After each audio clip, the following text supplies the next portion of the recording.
ఘటన జరిగిన సమయము దాదాపు కరాచీ ఏదైతే మనకు జైలు ముఖ్యమైన మనకు ఏదైతే తీహార్ జైలు ఏదైతే ముఖ్యంగా మనము ఉగ్రవాదులను అందరినీ పెట్టేటటువంటి ఏదైతే జైలు ఉందో అలాంటిదే ఇక్కడ కరాచీలో మనకు మాలిర్ అన్నటువంటిది ఒక జైలు అనమాట. చాలా ఉగ్రవాదులను దాదాపు కొన్ని సంవత్సరాల నుంచి తీవ్రమైనటువంటి హత్యలకు సంబంధించినటువంటి వాళ్ళను ఉంచేటటువంటి జైలు మాలిర్ జైలు.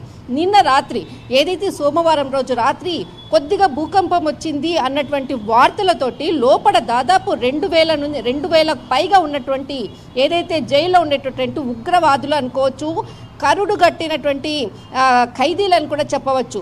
వీళ్ళందరూ కూడా దాదాపు 28 సంవత్సరాలు 30-40 సంవత్సరాలు హత్యలు చేసి అదే జైల్లో మగ్గుతున్నటువంటి పరిస్థితి. ఆ జైల్లో నిన్న రాత్రి జరిగినటువంటి ఏదైతే భూకంపం వచ్చింది అన్నటువంటి ఒక వార్తతో మొత్తం అంతా కూడా ఏదైతే మాలిర్ జైలు చాలా కట్టుదిట్టమైనటువంటి భద్రతలో ఉండేటటువంటి జైలు.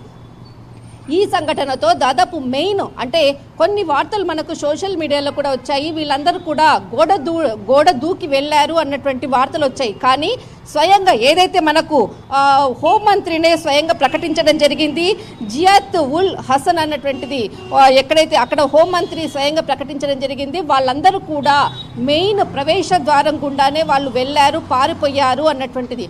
ఏదైతే మనకు భూకంపం వచ్చిందన్నటువంటి వార్తతో దాదాపు 1500 నుంచి 2000 మంది ఏదైతే ఖైదీలందరూ కూడా గుమికూడారు. వాళ్ళందరూ కూడా తోపులాట జరిగింది. ఆ తోపులాటలో దాదాపు 200 నుంచి 250 మంది ఖైదీలు మెయిన్ ప్రవేశ ద్వారం గుండానే వెళ్తూ అక్కడ ఉన్నటువంటి అధికారులపై వాళ్ళ యొక్క ఏదైతే గన్లను తర్వాత లాక్కొని వాళ్ళపై షూట్ చేసేసి పారిపోయినటువంటి సందర్భం.